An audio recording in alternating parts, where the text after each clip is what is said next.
ایک شام تمہارا نام تانیہ تاری ناول کس 11 شامی نے اس سے ہاتھ چھڑا لیا۔ بہزاد اپنی جگہ سے اٹھا۔ پلیز ایک بار سوچ لو اس بارے میں، وہ بے قصور ہے۔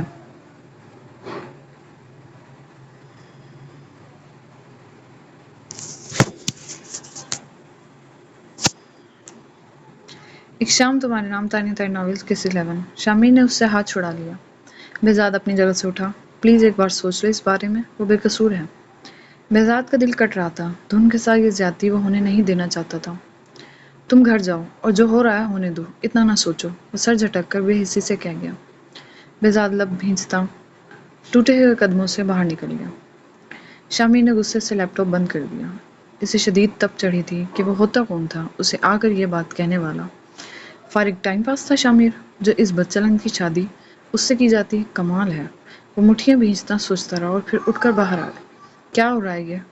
دو لڑکے کھڑے کافی پی رہے تھے اور کسی بات پر ہنس رہے تھے۔ غصے سے اس نے انہیں بری طرح جھاڑ دیا۔ کام کرنے آتے ہو یا پھر باتیں کرنے؟ کام تم لوگوں سے ہوتا نہیں اور کھڑے باتیں کر رہے ہو؟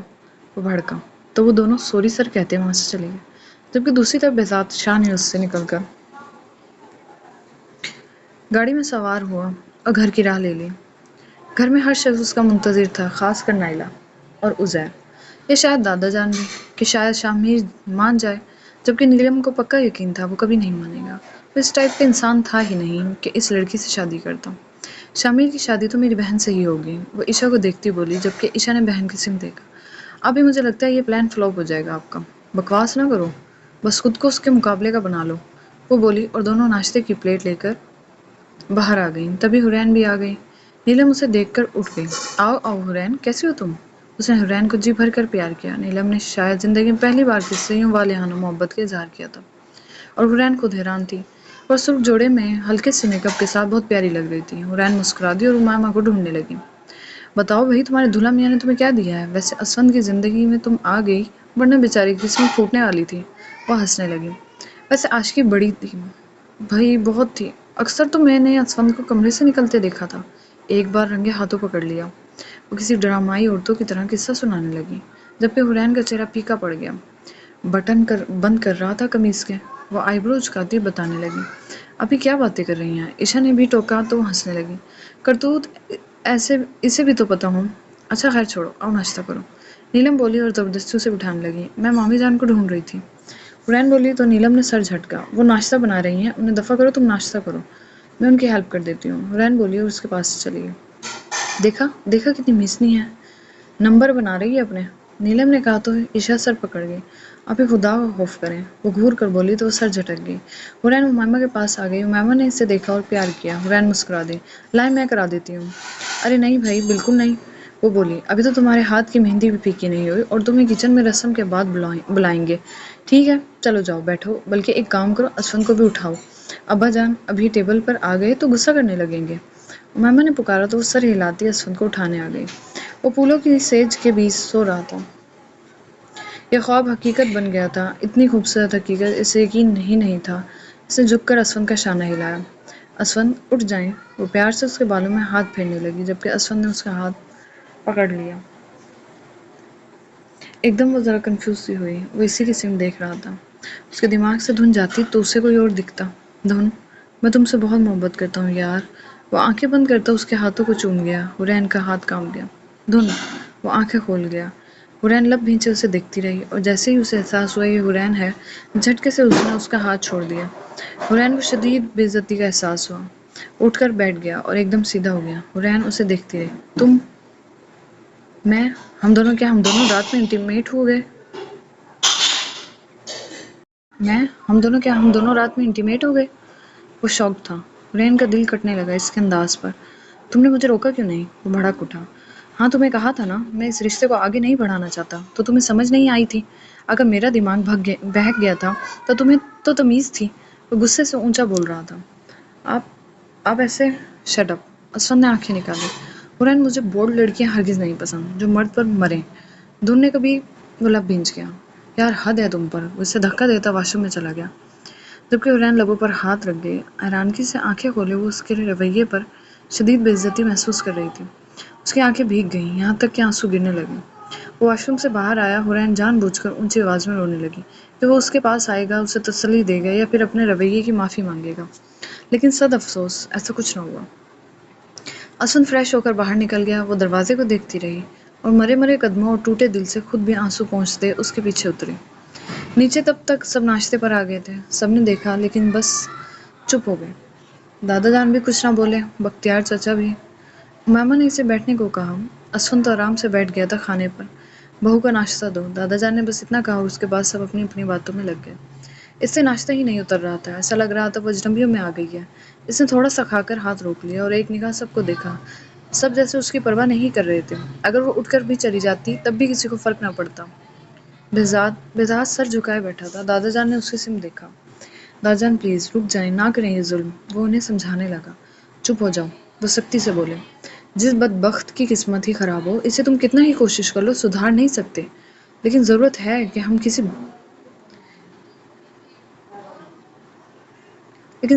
ہم کسی بوڑھے سے ہی اس کی شادی کریں، کوئی اچھا رشتہ دیکھ کر دیں شادی۔ بہزاد ہمارے اصول کسی کے لیے بدلیں گے نہیں۔ ایسی عورتوں کو جب تک سزا نہیں ملتی وہ سدھرتی نہیں، اور اس بدقسمت کو اسے سزا سمجھ کر قبول کرنا ہی ہوگا۔ وہ سختی سے بولے۔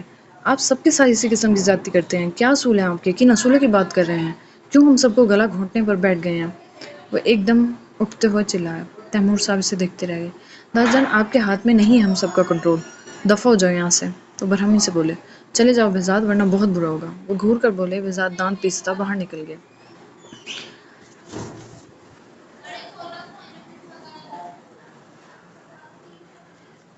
نائلہ کی امید بھری آنکھیں جھک گئیں۔ وہ اپنے کمرے میں چلا گیا۔ خس کم جہاں پاک۔ نیلم ہنسی۔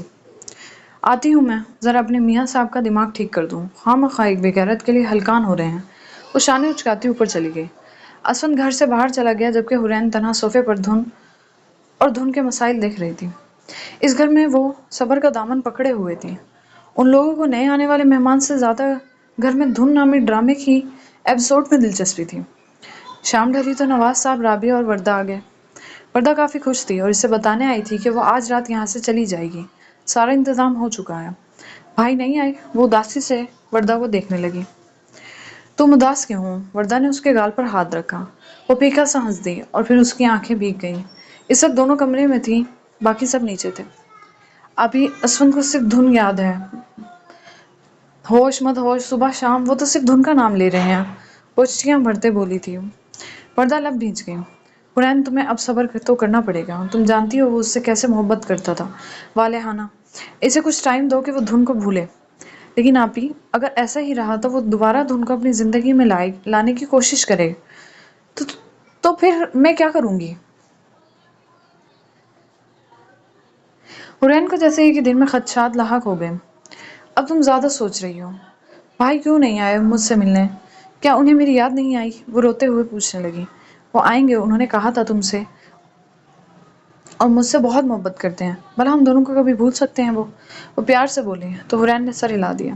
چلو نیچے چلو اور رونا بند کرو، ابھی تو ایک دن گزرا ہے پاگل، ابھی تو پوری زندگی پڑی ہے، اور مجھے یقین ہے سب ٹھیک ہو جائے گا۔ حورین وہ سمجھا کر نیچے لے آئی۔ اسفند یار کدھر ہے؟ دادا جان نے بختیار کی سمت دیکھا۔ باہر دوستوں میں گیا ہوگا بجان، اس کی کل شادی ہوئی ہے، کل ولیمہ ہے اور وہ دوستوں میں چلا گیا۔ کوئی تربیت دے بھی رکھی ہے تم لوگوں نے اپنے بچوں کو؟ وہ ذرا خفگی سے بولے۔ ایک آتا ہے مجھ پر چلاتا ہے کہ سب کی زندگیوں کو کنٹرول نہیں کر سکتے آپ، دوسرا گھر چھوڑ کر شام سے غائب ہے۔ وہ بختیار کو گھور رہے تھے۔ میں دیکھتا ہوں بجان۔ لیں آ گیا اسفند۔ وہ سامنے آتا اسے دیکھ اچانک بولے۔ دیکھا تو سب نے تھا اسے آتے ہوئے۔ اسفند نے رابعہ، حورین، وردہ اور نواز کی سمت دیکھا۔ بنا سلام دعا کیے وہ اندر چلا گیا اور اپنے کمرے کو جا کر لاک لگا لیا۔ یہ سب کیا ہے باجی؟ نواز نے باپ کو دیکھا۔ بختیار، اس لڑکے کا دماغ درست کرو، اس لیے کہہ رہے ہیں اس بدبخت کو اس گھر سے جلد از جلد نکال دو تاکہ اس لڑکے کے سر پر سے عاشقی کا بھوت اترے۔ وہ غصے سے پھنکارتے نواز تو یہ لفظ نہ بول سکتے تھے۔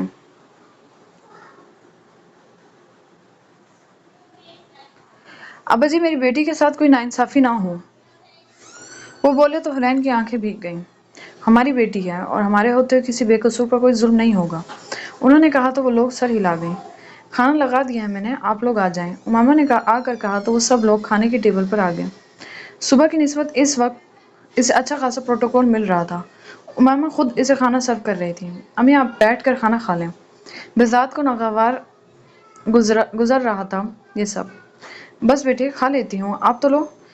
یار لے لیا میں نے، ادھر آئیں آپ میری جگہ پر۔ وہ خود اٹھا اور ماں کو بٹھایا۔ نیلم تو سکون سے کھا رہی تھی۔ بہو، تیمور صاحب نے ہی آخر گھور کر اسے دیکھا تو وہ کھڑی ہو گئی۔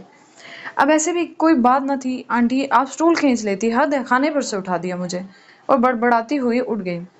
بذات زبان کو لگام ڈالو اس کی، تیمور صاحب نے برا مناتے کہا کیونکہ امامہ شرمندہ ہو گئی تھی۔ آپ کی لائی ہوئی ہے، خود ڈال لیں، وہ لاپرواہی سے بولا تو وہ اس کے تیور دیکھ ماتھے پر بل ڈال گئے، لیکن بدمزگی نہ ہو تبھی چپ چاپ کھانا کھانے لگے۔ ابھی سب کھانا کھا رہے تھے کہ وہاں شامیر آ گیا۔ وہ کیجول ٹراؤزر شرٹ میں ایسا لگ رہا تھا ابھی شاور لے کر یہیں آیا۔ اس نے سب پر نگاہ ڈالی۔ حورین جلدی سے اٹھی اور بھاگ کر اس کے سینے سے لگ کر رونے لگی، حالانکہ وہ کسی سے مل کر نہیں روئی تھی۔ کیا ہوا؟ وہ پیار سے پوچھ رہا تھا۔ کچھ نہیں، آپ یاد آ رہے تھے، آپ اتنی دیر سے مجھ سے ملنے آئے ہیں۔ وہ آنسو صاف کرتی بولی، لیکن اس کے چہرے کی اداسی وہ سمجھ گیا تھا۔ وہ اسے لے کر سب کے سامنے لون میں آ گیا۔ ذرا لحاظ اور تمیز نہیں ہے، وہ نواز سے بولے تو نواز پہلو بدل گیا۔ حورین جبکہ ایک سانس اسے سب بتا گئی کہ اسفندیار اس کے ساتھ کیا کر رہا ہے، اسے ڈر ہے کہ وہ دوبارہ دھن کی سمت پلٹ جائے گا۔ ایسا کچھ نہیں ہوگا، اس کی تو شادی ہی ہو رہی ہے۔ بھائی آپ دھن کو میری زندگی میں دوبارہ آنے نہیں دیں گے، ہے نا؟ وہ بولی تو وہ اس کا گال تھپ تھپا گیا۔ وہ تمہاری زندگی میں دوبارہ کبھی نہیں آئے گی، وہ محبت سے کہہ گیا۔ حورین کو تسلی ہوئی۔ آئیں آپ کو کھانا کھلاتی ہوں۔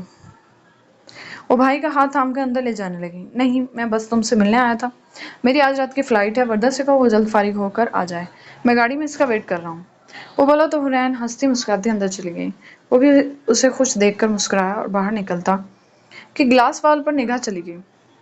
کمرے میں روشنی نہیں تھی، باہر کی روشنی کا عکس بن رہا تھا اس چہرے پر جو آسمان کو دیکھ رہا تھا۔ اس نے سر اٹھا کر آسمان کی سمت دیکھا، وہ چاند کو دیکھ رہی تھی۔ اگر اسے کہا جاتا کہ وہ چاند جیسی ہے تو یہ بات غلط نہیں تھی۔ وہ چاند سے بھی زیادہ خوبصورت، حسن خود میں سمیٹے ہوئے تھی، اور اس وقت تو ایک الگ ہی کشش تھی، اداسی تھی، غم تھا اس کے چہرے پر جو اسے بہت خوبصورت لگا تھا۔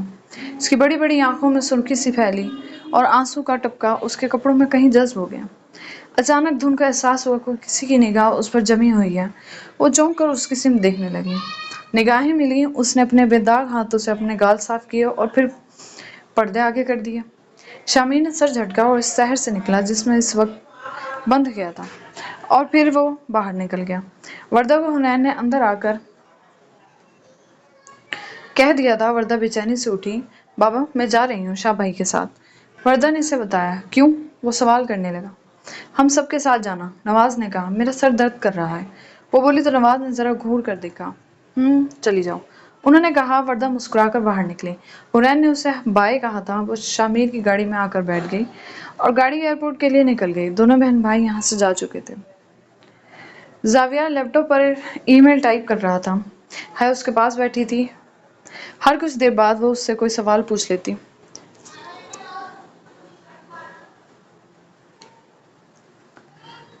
جس کا وہ بنا جھنجھلائے اسے جواب دیتا اور سمجھاتا۔ یا اللہ، مہرین دل پر ہاتھ رکھ گئی۔ دونوں بہن بھائیوں نے سر اٹھا کر ماں کی سمت دیکھا۔ کیا ہوا امی؟